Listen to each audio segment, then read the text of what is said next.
Buenas tardes a todos y todas. Hoy vamos a adentrarnos en un libro que ha transformado la forma en que entendemos los espacios que habitamos. El diseño del lugar de Anthony Deus es mucho más que una guía técnica, es una invitación a repensar nuestra relación con el entorno que nos rodea. Antes de sumergirnos en el contenido, permítanme situarnos en el contexto histórico que dio origen a esta obra. La década de 1970 en Estados Unidos fue un periodo de enorme transformación social y urbanística. Las ciudades americanas crecían descontroladamente, los suburbios se expandían como manchas de aceite, y la comunidad profesional comenzaba a cuestionarse qué significaba realmente diseñar un espacio que fuera habitable. Anthony Deus no era un outsider cuando publicó este libro, ya contaba con décadas de experiencia trabajando en proyectos residenciales y comerciales, pero lo que lo diferenciaba era su enfoque casi filosófico hacia el diseño. Mientras muchos arquitectos de su época se concentraban en la estética y la funcionalidad fría, Deus intuía algo que pocos entendían en ese momento: los espacios que habitamos nos modelan de maneras que rara vez reconocemos. La idea central del libro se puede resumir en una premisa revolucionaria para su época: el diseño del lugar no trata solo de cómo se ve un espacio, sino de cómo se siente al habitarlo. Deus argumentaba que cada rincón de una vivienda, cada oficina, cada parque o plaza, ejerce una influencia psicológica y emocional sobre las personas que lo frecuentan. Esta noción parece obvia hoy en día, pero en los años 70 representaba un cambio radical. La mayoría de los profesionales del diseño seguían operando bajo principios modernistas que priorizaban la forma sobre la función vivida. La geometría sobre la experiencia sensorial. Deus propuso que los buenos espacios no se diseñan desde el plano arquitectónico, sino desde la comprensión profunda de cómo los seres humanos interactuamos con nuestro entorno físico. El libro está estructurado en varios capítulos fundamentales que van construyendo esta teoría paso a paso. Comencemos por los primeros capítulos, donde Deus establece sus bases teóricas. En la sección inicial, el autor dedica varias páginas a describir lo que él llama a la memoria del lugar. Esta es una de las ideas más potentes del libro. Deus explica que los espacios tienen una historia que contar, una capa de experiencias acumuladas que influye en cómo los percibimos.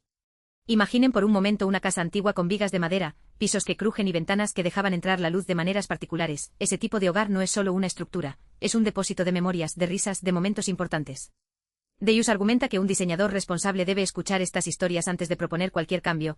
No se trata simplemente de renovar o modernizar, sino de dialogar con el legado que ya existe en ese espacio. Este concepto de memoria del lugar ha encontrado eco en generaciones posteriores de diseñadores. Arquitectos contemporáneos como Harkin Hells y estudio como Foster y Partners han citado en entrevistas la importancia de respetar la historia de un sitio antes de intervenir, pero en los 70, cuando Deus escribió esto, era casi una herejía. El pensamiento moderno imperante decía que lo nuevo siempre era mejor, que lo viejo debía derribarse para construir algo más eficiente. Uno de los anécdotas más memorables que comparte Deus en estos primeros capítulos ocurre cuando describe un proyecto donde había sido contratado para renovar una vieja cocina urbana. La familia que vivía allí había pasado 3 generaciones en esa casa. Al llegar al sitio, en lugar de sacar planos y empezar a medir, el diseñador se sentó a conversar con los residentes. Fue entonces cuando descubrió que la cocina no era solo un espacio para cocinar, era donde se celebraban los domingos familiares, donde se enseñaba a los nietos a amasar pan, donde se tomaban decisiones importantes en torno a la mesa. Deus utiliza esta historia para ilustrar que los espacios suelen tener funciones invisibles, significados que trascienden su propósito declarado. Una cocina no es solo un lugar para preparar alimentos, puede ser el corazón emocional de un hogar. Al ignorar estas capas de significado, los diseñadores corren el riesgo de crear espacios que son visualmente atractivos pero emocionalmente vacíos. Continuemos explorando otro capítulo crucial del libro, la escala humana y la proporción. Aquí Deus se adentra en algo que muchos principiantes pasan por alto: la forma en que las dimensiones de un espacio afectan directamente nuestro estado anímico. Un techo demasiado alto puede hacer que una habitación se sienta fría e impersonal, incluso si está decorada con lujo. Una puerta demasiado baja puede provocar una sensación sutil de opresión que apenas percibimos conscientemente pero que afecta nuestra comodidad. El autor incluye un ejercicio interesante que sugiere a los lectores que observen sus propios hogares durante una semana. Deben prestar atención a qué espacios se sienten agradables y cuáles generan malestar. Con el tiempo, comenzarán a notar patrones. Quizás todas las habitaciones que les resultan incómodas comparten una característica común, como ventanas que dan a muros vecinos o iluminación artificial en exceso. Este tipo de observación consciente es exactamente lo que Deus promovía en sus clases universitarias. Solía llevar a sus estudiantes a caminar por diferentes barrios de Nueva York y les pedía que cerraran los ojos y sintieran cómo cambiaba su humor al pasar de una calle estrecha a un parque abierto. La experiencia transformadora que describían siempre confirmaba su teoría: el entorno construido moldea nuestras emociones de formas que rara vez reconocemos. Hablemos ahora de las reseñas y reconocimientos que ha recibido el libro a lo largo de los años. Desde su primera publicación, el diseño del lugar generó un debate intenso en la comunidad arquitectónica. Algunos críticos lo elogiaron como una obra pionera que merecía ser leída por cualquier persona interesada en crear espacios habitables. Otros, más conservadores, argumentaron que Deus mezclaba demasiado la psicología con la arquitectura, diluyendo el rigor profesional. Entre los elogios más destacados figura el reconocimiento del Instituto Americano de Arquitectos, que incluyó el libro entre los textos fundamentales para entender la relación entre diseño y bienestar humano. Profesionales como Sara Susanka, autora del reconocido The Not So Big House, han citado repetidamente a Deus como una influencia clave en su propio trabajo. Un detalle curioso es que el libro también ganó popularidad entre psicólogos ambientales, investigadores como Roger Ulrich, conocido por sus estudios sobre cómo los entornos hospitalarios afectan la recuperación de pacientes. Encontraron en las ideas de Deuss un marco conceptual útil para sus investigaciones. Ulrich demostró empíricamente que los pacientes en habitaciones con vista a árboles se recuperaban más rápido que aquellos con vista a muros grises. Esta evidencia científica vino a respaldar lo que Deuss había planteado de manera intuitiva décadas antes. Los lectores comunes también han manifestado su gratitud a través de testimonios que circulan en foros especializados y redes sociales. Muchas personas reportan haber cambiado completamente la disposición de sus hogares después de aplicar los principios del libro. Relatan que espacios que antes parecían funcionales pero poco acogedores se transformaron en lugares donde finalmente se sentían tranquilos y reconectados consigo mismos. Un testimonio particularmente conmovedor proviene de una mujer que vivía en un apartamento de alquiler durante años y siempre se sentía incómoda, sin saber exactamente por qué. Después de leer el diseño del lugar, se dio cuenta de que su sofá estaba orientado hacia una pared en lugar de hacia la ventana, creando una sensación subconsciente de aislamiento. Al mover el mueble y agregar unas plantas, notó un cambio inmediato en su estado de ánimo. Ahora avancemos hacia los capítulos centrales del libro, donde Deuss desarrolla sus herramientas prácticas. Uno de los más influentes es los 5 elementos del diseño exitoso. En esta sección, el autor propone un marco de trabajo que todo diseñador, amateur o profesional, puede aplicar. Estos 5 elementos son la luz, el sonido, la textura, el flujo y la intimidad. Comencemos con la luz. Deuss dedica varias páginas a explicar cómo la calidad de la iluminación determina el carácter de un espacio. Distingue entre luz natural directa, luz natural difusa, luz artificial cálida y luz artificial fría. Cada tipo de iluminación crea un ambiente completamente diferente. Una sala con luz natural difusa, como la que entra por una ventana orientada al norte, puede generar una sensación de calma y recogimiento. Por el contrario, una oficina iluminada con fluorescentes fríos tiende a generar tensión y fatiga visual. El autor incluye fotografías comparativas en el libro que ilustran estas diferencias. En una de ellas, muestra 2 cocinas idénticas en planta pero con diferente iluminación. La cocina con luz natural se siente amplia, acogedora y convidativa, mientras que la otra, iluminada únicamente con artefactos artificiales, parece clínica y distante. Es una lección visual poderosa que demuestra cómo un solo elemento puede transformar radicalmente la percepción de un espacio. El segundo elemento, el sonido, es otro aspecto que Deuss aborda con profundidad. Poco se habla en los manuales de diseño de la acústica de los interiores, pero el autor sostiene que el ruido no controlado es uno de los mayores enemigos del bienestar en el hogar. Una cocina sin aislamiento acústico puede convertirse en un caos auditivo cuando hay múltiples personas conversando, electrodomésticos funcionando y el sonido de platos chocando. Para contrarrestar esto, Deuss sugiere usar materiales que absorban el sonido, alfombras, cortinas gruesas, paneles acústicos discretos. También recomienda colocar fuentes de sonido agradable, como un pequeño fountain de agua o un ventilador que genere ruido blanco, para enmascarar sonidos molestos. Estas soluciones son simples pero efectivas, y demuestran que un buen diseño considera todos los sentidos, no solo la vista. La textura es el tercer elemento que analiza el autor. Aquí explora cómo los materiales que tocamos diariamente influyen en nuestra experiencia sensorial. Una superficie de madera pulida se siente diferente a una de mármol frío. Una tela de lino transmite una sensación distinta a la de un plástico brillante. Deuss anima a los diseñadores a mezclar texturas de manera intencional para crear interés visual y táctil. Un ejemplo que da en el libro es el uso combinado de piedras naturales, madera envejecida y textiles suaves en una misma habitación. Esta combinación genera una riqueza sensorial que hace que el espacio sea más interesante y placentero al interactuar con él.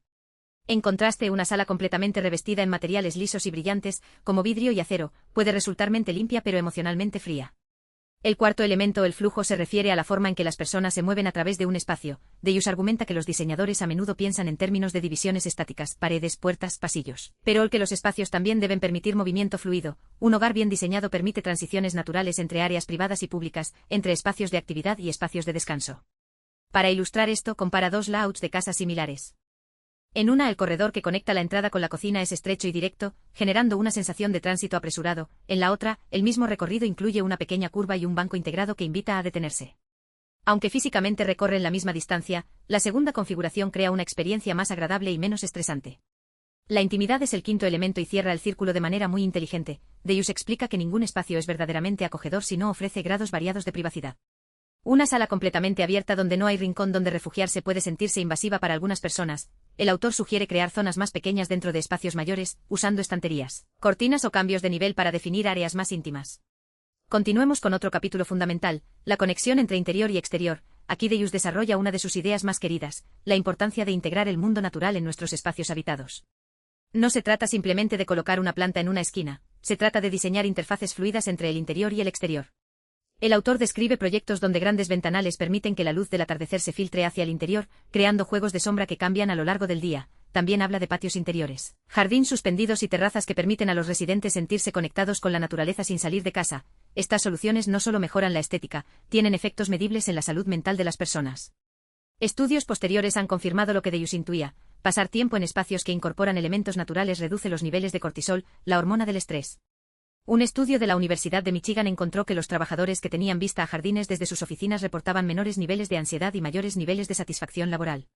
Otro estudio en hospitales demostró que los pacientes que podían ver árboles desde sus habitaciones requerían menos analgésicos después de cirugías. Estos datos respaldan la tesis central del libro: un buen diseño del lugar no es solo cuestión de gustos estéticos, sino de bienestar tangible. Deus argumentaba que los arquitectos y diseñadores tienen una responsabilidad ética de crear espacios que favorezcan la salud física y mental de quienes los habitan.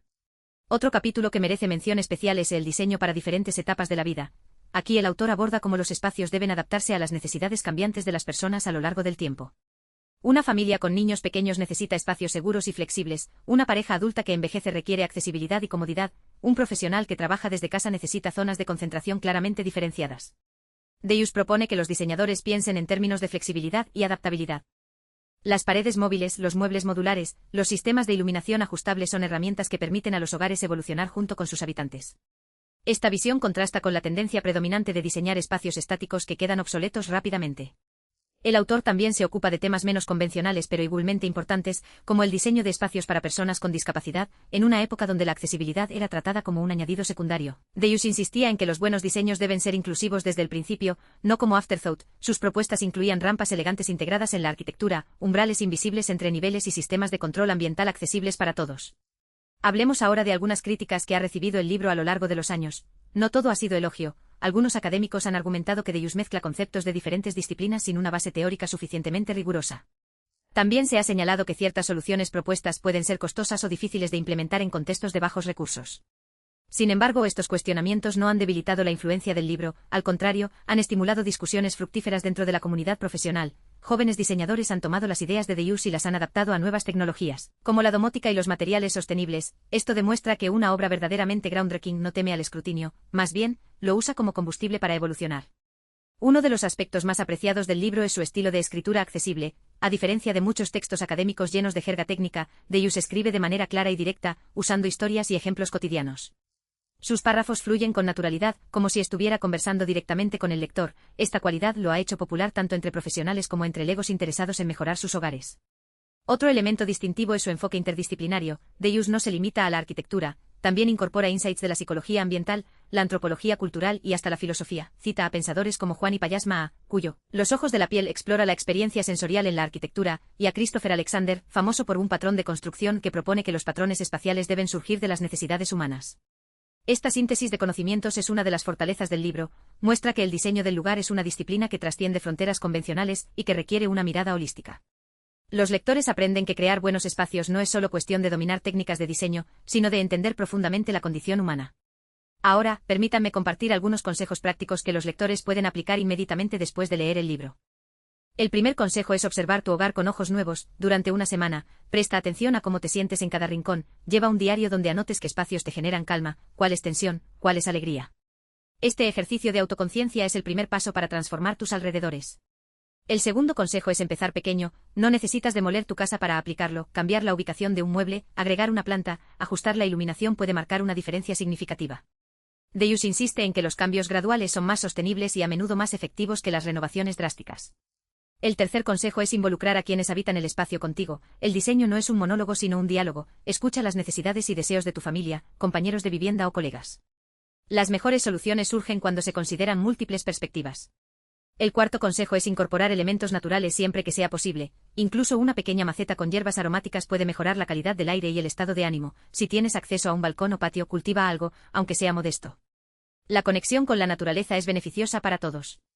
El quinto consejo es permitir que los espacios tengan carácter y personalidad. No se trata de seguir modas pasajeras ni de imitar diseños de revistas. Los hogares verdaderamente deseables son aquellos que reflejan la identidad de quienes los habitan.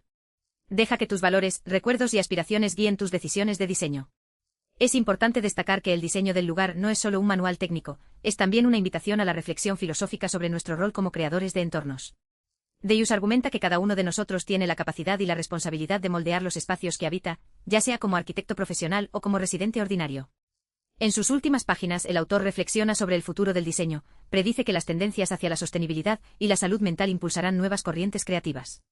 Sugiere que los diseñadores del mañana deben combinar tecnología avanzada con sabiduría ancestral, creando espacios que sean eficientes pero también profundamente humanos. Esta visión prospectiva ha resultado sorprendentemente acertada. Las tendencias actuales en arquitectura bioclimática, diseño neuroinclusivo y materiales sostenibles confirman las predicciones de Deleuze. Su capacidad para anticipar dirección del campo demuestra la profundidad de su comprensión. Permítanme ahora hablar sobre cómo este libro ha influido en la educación arquitectónica. Muchas escuelas de diseño han incorporado el diseño del lugar a sus bibliografías obligatorias. Estudiantes de todo el mundo lo citan como texto fundamental para entender la dimensión humana de la práctica profesional. Incluso programas que tradicionalmente se centraban en lo técnico han comenzado a integrar cursos sobre experiencia del usuario y bienestar espacial, temas centrales en el trabajo de Deleuze. Esto representa un cambio significativo en cómo se forma a los futuros arquitectos y diseñadores. Un detalle interesante es que el libro ha sido traducido a múltiples idiomas, incluyendo alemán, francés, japonés y coreano. Cada traducción ha enfrentado el desafío de mantener el tono íntimo y cercano del original.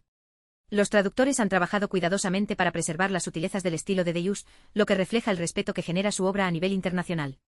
También merece mención su influencia en el campo del diseño de interiores residencial. Muchos diseñadores de renombre han comenzado sus carreras estudiando sus principios. Casos como el de Kelly Wearstler, conocida por su estilo ecléctico y sensorial, muestran claramente la huella de las enseñanzas de Deleuze. En el ámbito corporativo, empresas líderes han adoptado sus ideas para diseñar oficinas que promuevan el bienestar de los empleados. Microsoft, Google y otras tecnológicas han invertido millones en espacios que incorporan elementos naturales, luz adecuada y zonas de intimidad. Estas decisiones, que antes parecían lujos innecesarios, hoy se entienden como inversiones estratégicas en productividad y salud. El impacto económico de estas prácticas es notable. Estudios del sector inmobiliario han demostrado que espacios bien diseñados generan mayor valor de mercado y mayor satisfacción de los inquilinos. Edificios certificados como saludables o Biopilix pueden cobrar rentas premium y mantener tasas de ocupación más altas. Esto valida la tesis central del libro: el buen diseño no es un gasto sino una inversión. Las personas están dispuestas a pagar más por entornos que mejoran su calidad de vida, y los diseñadores que comprenden esto tienen una ventaja competitiva significativa. Ahora, quiero compartir una reflexión personal sobre por qué este libro resuena tan profundamente. En una época donde la prisa y la distracción dominan nuestras vidas, el diseño del lugar nos invita a ralentizar y prestar atención. Nos recuerda que nuestro entorno inmediato es tan importante como cualquier otra decisión que tomamos. El autor logra transmitir esto sin moralismo ni dogmatismo. Su tono es siempre conversacional, como si estuviera compartiendo secretos con un amigo. Eso hace que sus enseñanzas sean accesibles y memorables. Otro aspecto que admiro es su humildad intelectual. A lo largo del libro, Deleuze reconoce que el diseño es un proceso iterativo, no una fórmula mágica. Insiste en que cada espacio es único y requiere soluciones específicas. Esta postura antidogmática es refrescante en un campo que a veces cae en tecnicismos rígidos. También valora su énfasis en la diversidad cultural. Aunque escribe desde una perspectiva estadounidense, reconoce que las tradiciones de habitar varían enormemente entre culturas. Un diseño que funciona en Brooklyn puede no funcionar en Tokio. Esta sensibilidad intercultural enriquece su obra y la hace relevante globalmente. Hablemos brevemente sobre las ediciones posteriores del libro. Desde su primera publicación, ha pasado por varias reediciones actualizadas. La edición más reciente incorpora nuevos casos de estudio, imágenes actualizadas y reflexiones sobre desarrollos recientes en tecnología y sustentabilidad. Esto demuestra el compromiso continuo del autor con la mejora y la relevancia. A diferencia de muchos escritores que descuidan sus obras después del éxito inicial, Deleuze ha mantenido su libro vivo y actualizado, respondiendo a las evoluciones del campo. Finalmente quiero invitarlos a considerar qué pueden hacer con lo aprendido. El conocimiento sin acción es estéril. Les sugiero que elijan un pequeño proyecto esta semana: reorganizar un rincón de su hogar, agregar una planta, ajustar la iluminación. La práctica deliberada es donde aprendemos. Recuerden que cada espacio que creamos o transformamos es un acto de cuidado. Cuidar de nuestros entornos es cuidar de nosotros mismos y de quienes nos rodean. Eso es, en esencia, el mensaje que el diseño del lugar nos deja. Muchas gracias por acompañarme en este recorrido por una obra que sigue inspirando a diseñadores y residentes por igual. Que sus espacios sean cada vez más saludables, hermosos y significativos.